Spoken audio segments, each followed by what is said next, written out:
Great. Well, Andrew, thanks so much for spending some time with us today. I know you're an incredibly busy person with the Go1 business that you're rapidly expanding and growing and managing. But as you know, this course is for people who are really interested in challenging status quo, in being an innovator, an entrepreneur, maybe a researcher who might have some ideas and they're trying to have some impact.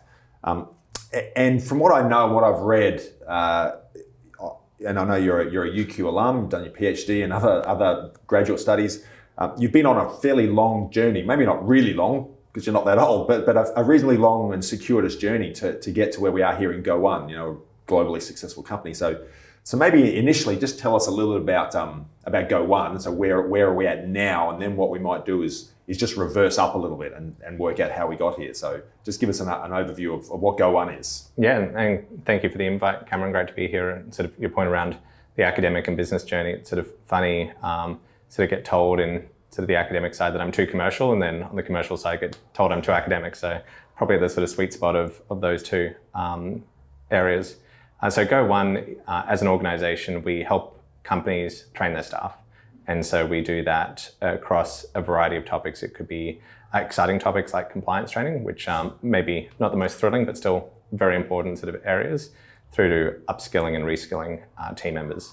And we do that not by creating or imagining that we could be the expert in all the different domains of knowledge out there, but we work with and partner with great content providers. So be that sort of providers like Skillsoft or Udemy or Coursera or Pluralsight, or say, for example, in the world of books with authors like Brené Brown or Patrick Lencioni or Ray Dalio. And so bring all that together in a single subscription and help individuals and organizations access all that wealth of training.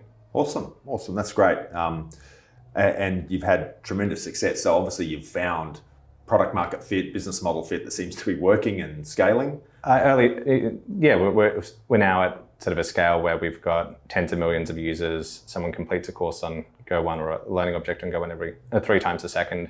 So it's amazing, but we still think we're still very early days around where we hope to get to. Yeah, wow, that's really exciting. Brisbane-based, Brisbane's first unicorn, which is a great story, down here in Logan. Awesome story. So, but Andrew, what I really love, and I think what the people who are watching this would really love, is to work out, well, how do you get here? Like, we hear all these great stories about successful companies, but I know from listening to a lot of interviews you've done and reading some stuff you've written and talking to people, Tim Castell, your PhD supervisor, it did take you quite a while to get here. There was a bit of a circuitous path. So I know that from what I've read, yourself and one of your co-founders, Vu, were quite entrepreneurial even in high school. So there was clearly some sort of entrepreneurial sort of orientation. But I know you went through a number of different even businesses or different opportunities. I'd love you just to unpack, how did you get here and on that journey of trying to work out what problem did we need to solve and what sort of solutions and products did we need to develop? Yeah, so I suppose as a child, I always loved building things. So whether that's building with Lego and sort of love within business, you get to sort of build bigger and more exciting things with the sort of resources and the sort of team that we have here. But going back, say, to high school, Vu and I were close friends, and I remember in grade 11, we were sort of probably at the point in time of thinking, okay, well, we need to go out and get a part-time job and probably work at Coles, Woolworths, stacking shelves, and we didn't think we'd be particularly good at that. And so Vu turned up with I think it was like a 12 or 15-page business plan. And in high school, someone turning up with more than 2 typed pages of notes was a lot of effort that he'd put into it. And the original idea was, let's build a business that would create an online directory. So sort of what Yelp or Google Maps has eventually become. And we go to the school library. Vu would bring sort of bed sheets from home and permanent markers, and we'd sort of write out the business plan on sort of the biggest canvas that we could find. And that was the first business idea. And we ended up just knocking doors on businesses down in Brisbane, Old Cleveland Road and Wynnum Road. So they're quite long roads, and asking people if they wanted to join our directory. And at the end of it, we knew what a hawker was. And that was us going door to door knocking. And we also worked out that no one had a website, and they didn't want to be on an online directory without a website. So we then pivoted that into building out websites for businesses. And that was the first journey in terms of having an idea, wanting to do something different. As I was saying, could have sort of worked for the sort of traditional employers for $15 an hour, probably got paid $1 an hour working for ourselves. But that was a great experience and sort of the starting point of building different things in a business setting. Yeah, cool. That's fascinating that there is some people have that genesis of that sort of just desire to do something different, to step outside of the business as usual, I guess. It sounds like that's it's somewhere deeply inside you.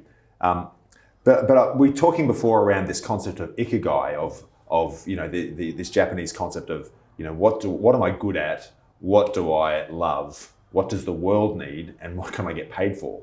And it sounds like you would sort of stumbled across a low fidelity version of that in high school. But can you talk to us about how that has guided you on the rest of the journey? I mean, you've done a number of degrees, you've done a PhD, you've been involved in a number of different social enterprises and normal enterprises.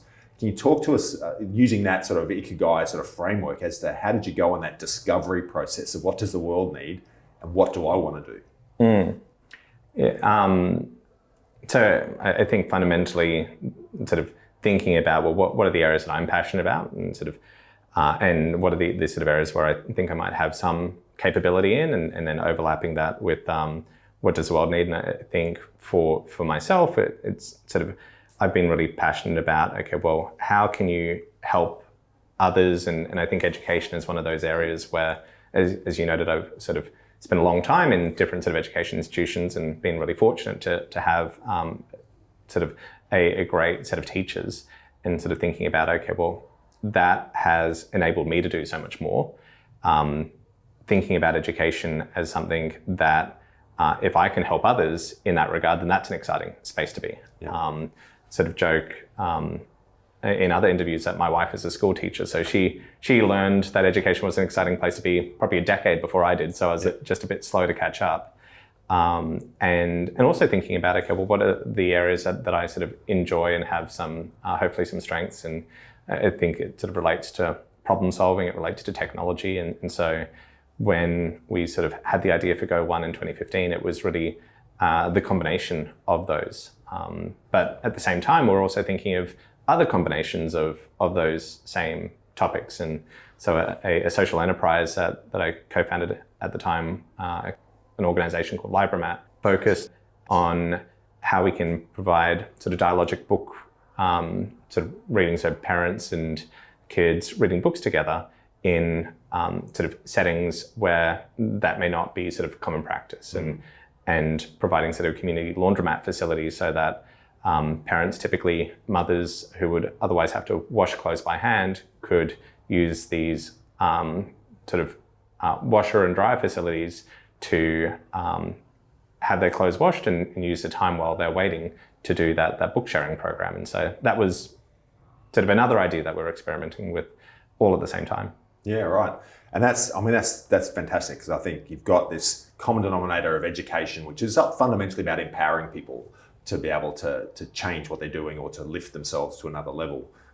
But you're experimenting with different formats, different sort of solutions, and maybe therefore products. And I mean, even your wife as a teacher, I mean, that's an education solution, an education product, I guess. And you've ended up experimenting with that. But I'd love to learn about, because I know you did the iLab Accelerator at UQ. I'd love to know what was that about, and where did that fit into in terms of that genesis? Because that was just before you went to Y Combinator with the Go1 idea. What happened to get to that point, and what did you learn then that helped you get to that kernel, I guess, of the Go1 idea? How did you arrive at that? Yeah, and so maybe fundamentally I'm a lazy person at heart. So whilst sort of there's sort of many different threads and different things that I was doing, sort of trying to sort of find what is that common denominator, and maybe sort of backing up a little bit to sort of even describe how we got to the idea of applying to iLab and what we were sort of doing at that point in time. That experience of going door to door and building out websites that I sort of mentioned we started in grade 11. We'd sort of kept that going through our, so Vu is now a medical doctor, so he was studying medicine. I was doing undergrad in economics. So we built up that business while we were doing our undergrad studies. And eventually built out the website for ANZ Bank. And so we did the ANZ.com website. Wow. We did a bunch of stuff for News Corp. I don't think they ever knew how young we were. That's cool. And so we built up a professional services business that was doing a couple $1 million a year in revenue. And one of the things we learned in doing that is we didn't know how to run a professional services business. So we were generating good revenues, but generating zero or negative profits. And we were sort of thinking about, okay, well, we obviously are helping customers build out these technology solutions, whether it's a website or web application. Could we build out a product ourselves? And so we started to do that. And the idea that we took to iLab was to build out sort of one of those products that had sort of come from that professional services experience, that web development business. And then unfortunately, ultimately, we could never find product market fit there, but I suppose it's not so discontinuous. It was that sort of core services business that had a product idea.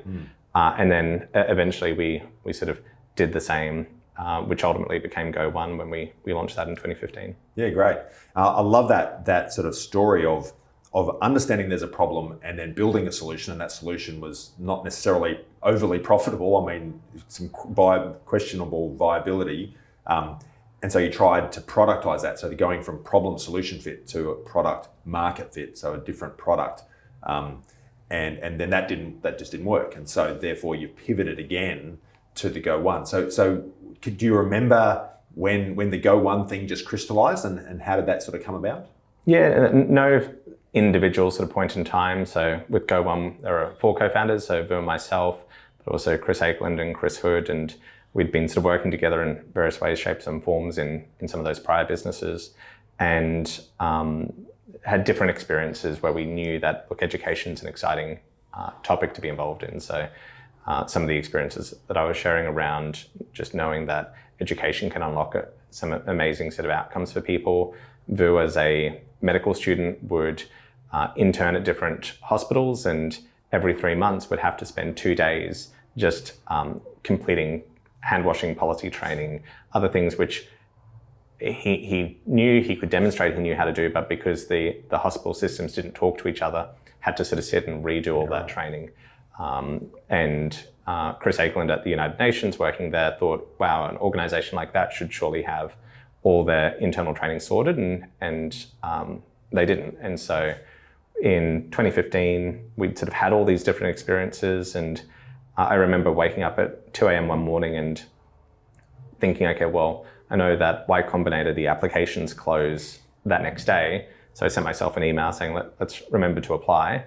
And normally when I send myself an email at 2 a.m., when I read it the next morning, I disregard and think it's a terrible idea. Yeah. But for some reason, the next morning, woke up, read it, and got on the phone with those 3 others, and between us decided that, yeah, we'd do something about it, put an application in, and fortunately got an interview and unfortunately got in. Yeah, awesome. So at that stage, Go1 was still fundamentally an early stage idea. You've been experimenting. I'm really interested in knowing, well, at what point, so what role did YC play in terms of helping you reform that idea or get it into a format that actually was ultimately going to be successful, scalable, desirable, feasible, viable?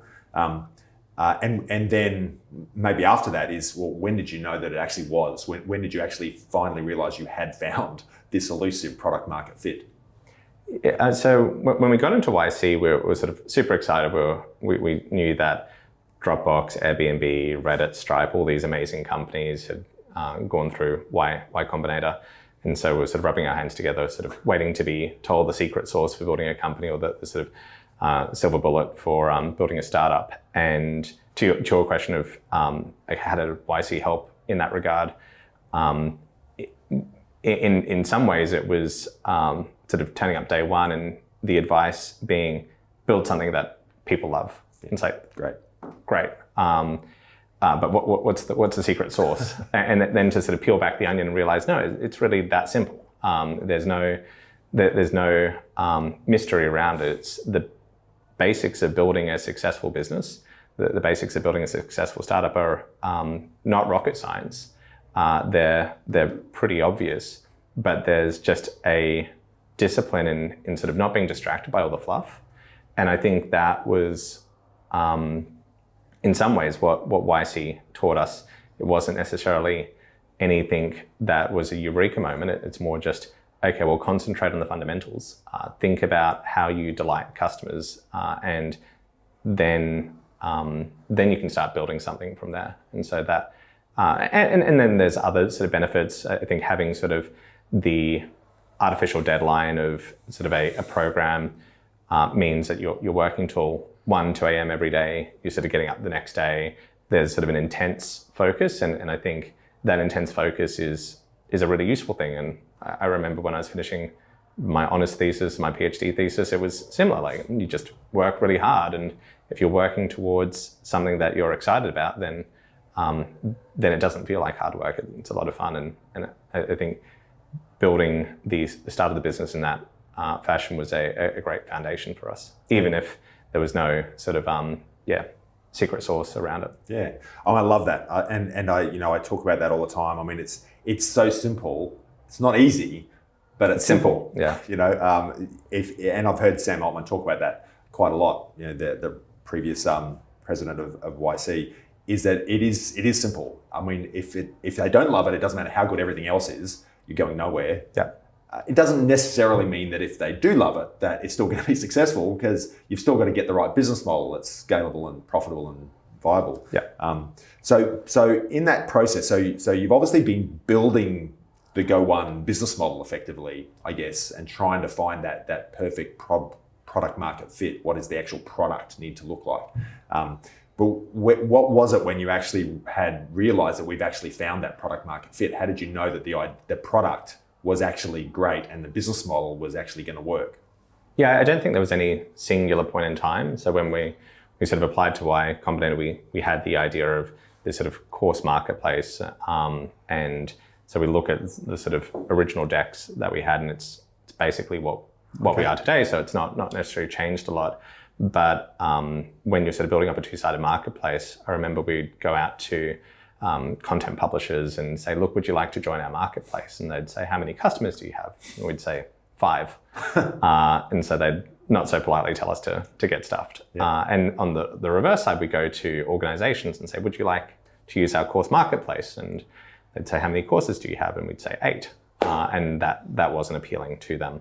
So we had to sort of build iteratively, do all the sort of the sort of one of the YC mantras is build things that don't scale. So built out and did a bunch of the courses ourselves for the first year or two until we got it to a bit of a tipping point. And that I don't, for us at least, there was no single point in time where we could go, great, we've got product market fit, we're there.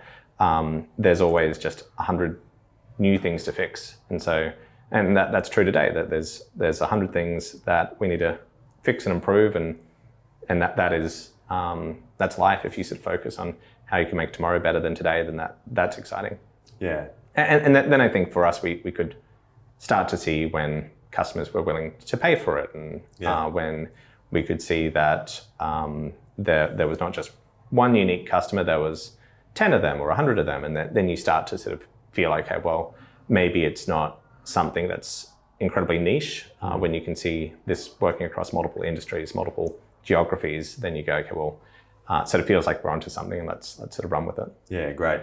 And so that fundamentally that sort of minimum viable product sort of concept of just getting something that works, even though it's not brilliant, it's not scalable, it's not worth $1 billion, not even worth maybe $1 million. It's just something that actually demonstrates what we're trying to do, and then show it to people. So you've actually got something that people can see. Yeah, well, the first sort of sales pitches we were doing were just PowerPoint decks where we would click at different points in we had screenshots of the products. Yeah. And so it made it look like you were using the software when you were using sort of a PowerPoint deck and clicking in the right sort of locations.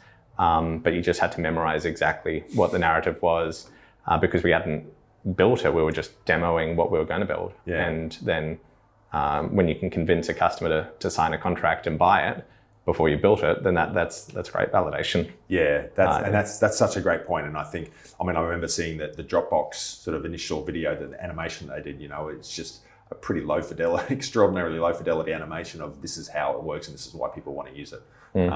and they raise money off of that. So, I think it's this great, I mean, that's probably one of the geniuses of the lean startup sort of gift that they've given us, which is don't build the big thing, build something really, really small, really fast, really cheap, and just make sure that anyone wants it. Yeah, what works in many industries, not every industry, but for sure. Yeah, great. So now take us on this journey of okay, customers want it, and we can do it, and we think we've got a model that seems like it's scalable. But I'm interested in your thoughts on business model canvas. I don't know whether you use business model canvas now or whether you would have used it back then, but how did you make sure that the business model was scalable and profitable and viable? Did that just happen organically, or was there some intentionality about trying to work out, well, how do we make this so that it actually is scalable and is profitable enough to be able to attract capital and grow the business? I think the choice to work in technology and software, and that experience that I shared before of building a professional services business, deciding that wasn't going to be sort of where we could create scale, that was the experience of, well, we're billing for our time, and time is going to be sort of proportional to the amount of people we can employ, and is going to be hard to get leverage off. So then sort of flipping across to having the realization that if you build software is one of those rare and wonderful things where I can sell you the software, but still have it myself and sell it to someone else. Yeah. And so, which is, I think, a quote attributed to Bill Gates. Yeah. That's this sort of amazing product in that regard. So, no, we never sat down and did this sort of business model canvas or whatnot. Looked at it in the past and always struggled to sort of imagine how you could fit all the different things in the tiny boxes. Yeah. And unfortunately, my mind could never sort of work that way. But I think we had some basic ideas that then, as you sort of build upon it, you can sort of think about how you create a profitable, defensible business. And so idea one, let's sell software. Idea two, we can sell it on a subscription basis as opposed to sort of a perpetual license. And so if you're selling on a subscription basis and you've got some predictability of revenue, and you can sort of build out a budget and know that what the revenue for year two will be should be, if you've done a good job and customers are sticking with you, should be the same as what year one was, plus some more as you sold more seats. And then we started thinking about, well, what is our competitive advantage? How do we sort of think about that? And there's still topics that we think about today, but I sort of view it as a more, both an intentional process, but also an organic process where you sort of think about, well, what is the model today and what are the tweaks we can do to make that model more robust tomorrow? Yeah, cool. So I'd love to know, because again, great idea, people love it, great business model, scalable, profitable, etc. But customer acquisition is hard. How does anyone find out about it? Like, interested in some of your thoughts about what you were doing in the early days. How did you, with software, it's pounding the pavement, shaking the hands, only gets you so far when you're trying to get scale. And you've obviously got an extraordinarily large number of customers now. So I'm interested in some of your thoughts around that customer acquisition piece, and where did you start with that process, and has that changed in terms of how do you let more and more people know about your product, your amazing product? Well, it's trying different forms of distribution. So in that sort of first business, literally sort of door knocking down different businesses. That's how we got distribution to begin with. Yeah. For Go1, as we sort of started the business, it was a very similar case. It was reaching out to HR and L&D leaders that we found on LinkedIn saying, what are you doing in this space? Is this something we could help with? Help us understand your pain points. Yeah.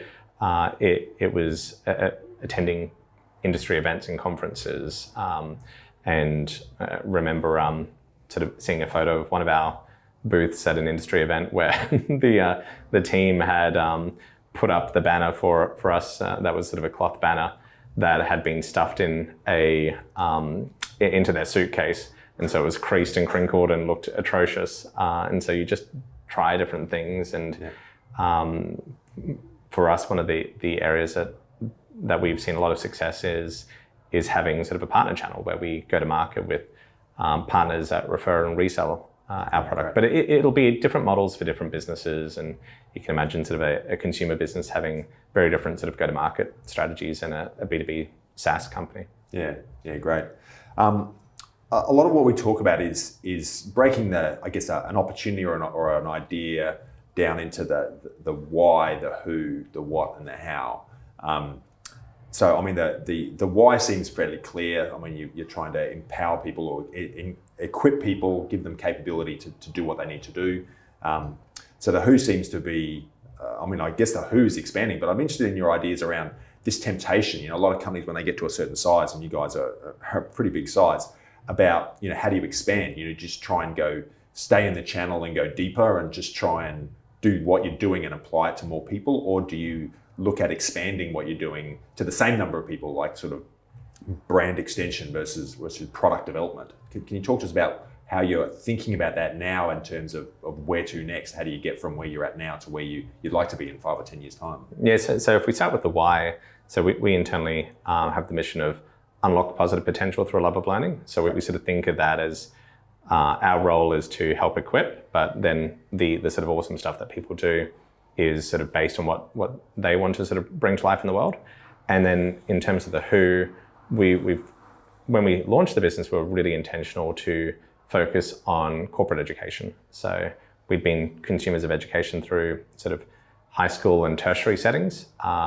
We felt that technology in those environments was really missing. But we also felt that it would be very difficult. There would be a lot of bureaucracy, a lot of difficulty in sort of changing in that environment. And we thought, okay, well, within a corporate environment, you've got many, many buyers because there's many companies out there. They've got a lot of incentive to move quickly because they can then compete with each other. And if one company can sort of have a better proposition for training their staff, and then others will quickly follow. So we started with a really intentional view. Whilst it wasn't very constrained, sort of selling into a corporate market is not a small market. We were really intentional to go, look, maybe in the future we'll focus on K-12, maybe in the future we'll focus on tertiary, but for now let's not even touch that.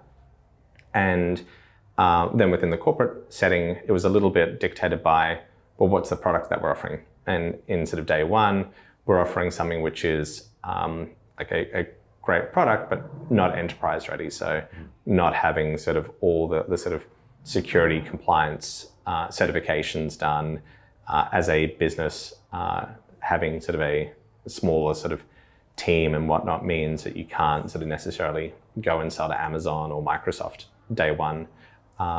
And so on the who front, we probably started with SMB, small to medium business, mid-market, and focused on English language countries. And then over time, as you were sort of identifying, we've broadened that. So we've broadened that in terms of segments. We now sell into the enterprise quite regularly. We've broadened that in terms of languages. So we have team members in Paris and Berlin and other parts around the world, and we sell into customers in many, many different countries. And we're also starting to broaden it in terms of the product offering. So not just having that one product, but multiple products so we can go deeper and provide more value. So it's, another organic process, but we sort of intentionally worked out, well, where are the areas that we thought were going to be too difficult and excluded that, and then started working out what was resonating, concentrating on that, and then sort of broadening it from there. Yeah, cool. Yeah, awesome. So look, just finally, I'd love you just to reflect a little bit on this process. I mean, you've learned a lot in a pretty short period of time, really. I'd love you to think about, well, how are you feeling now, looking back at that, how you're going with that ikigai sort of concept, and what have you learned maybe about you as a human, you know, in terms of this process? What have you learned? What has Andrew learned over this process, and how do you feel about where you're at the moment? Deep question. So I think one of the nice things has been just every day as a learning opportunity. And so I think in many regards, sort of, we're still sort of on that learning journey. There's still so much more that we want to do tomorrow. And I think there's probably a greater awareness now of just how difficult things can be. So when you sort of start off, you've got this sort of optimism and you sort of create an Excel spreadsheet that it'll be up and to the right and everything will be easy. I think that there's sort of a realization of, no, actually doing important things is often difficult and often hard, and you have to sort of persevere with that. And resilience is one of the sort of key attributes that sort of defines who can sort of survive and get through it. But yeah, I think there's sort of so much more left to learn, and still enjoying every day in that regard. Yeah, awesome. Just one last bonus question is again in the course, and I know I've done a lot of research in the Stanford University and Harvard, and a lot of these universities, they actually have MBA courses on happiness, on what constitutes happiness, and a lot of the research talks about that, financial success. And you guys have got a big company on paper, you've done quite well financially, but I'd love you to reflect on what does success, ultimately when you're looking now, and maybe what you hope to be able to look back on in a few years' time. What are the things that you think would be the things that make you more feeling satisfied with this journey, all the pain and the roller coaster? What do you think is the most satisfying thing now, and what do you hope it's going to be in another 10 or 20, 30 years' time? Simple. Like, I think for me, it's sort of family is super important. So that's sort of an old adage and cliche, but that's what matters most to me. Have you read Clay Christensen's How Will You Measure Your Life? No, I haven't. So it's something I highly recommend. But Clay Christensen, also the author of sort of The Innovator's Dilemma and other things of that nature, Harvard Business School professor, and he would save his last MBA class to focus on a lecture which he's turned into this book. And in the book, he describes coming back to Harvard for the 20 or 30 year reunion. And this is someone who was a Rhodes Scholar, went through Oxford, had a tremendous network there, went to Harvard Business School, did his MBA there, had a tremendous network there. And so sort of through the MBA program, learned business strategy. And then he was surprised 30 years later coming back to this reunion and sort of discovering that a lot of his classmates, really bright, really genuine individuals that wanted to go change the world, some of them were in jail for insider trading or other things of that nature. Many were really upset that they had divorced their partners or hadn't seen their kids in many years, or had spent all their time at the office and whatnot. And so I think what he was observing is when we think of strategy is not the things that we say are important. It's not the poster on the wall where it says, okay, here are our goals. Strategy is how we spend our resources. And so much of the time we talk about things that are important to us, but then when we sort of lead our lives, we're not actually investing the resources and time around that. So I think, probably, a bonus answer to your bonus question is reading How Will You Measure Your Life by Clay Christensen. I highly recommend it. Yeah, awesome. Great.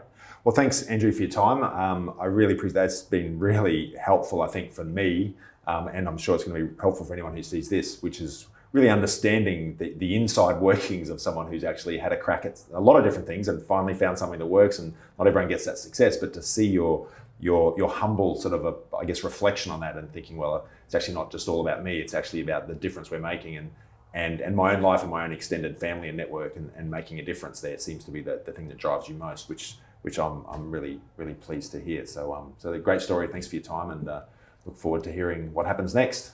Thanks very much for having me.